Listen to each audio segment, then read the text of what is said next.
Benvinguts a Enroca't en la llengua. En aquest capítol aprendrem el moviment del peu.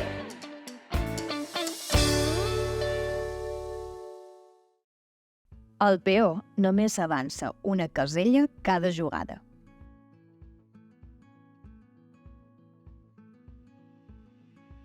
El primer cop que movem un peó es pot avançar 2 caselles.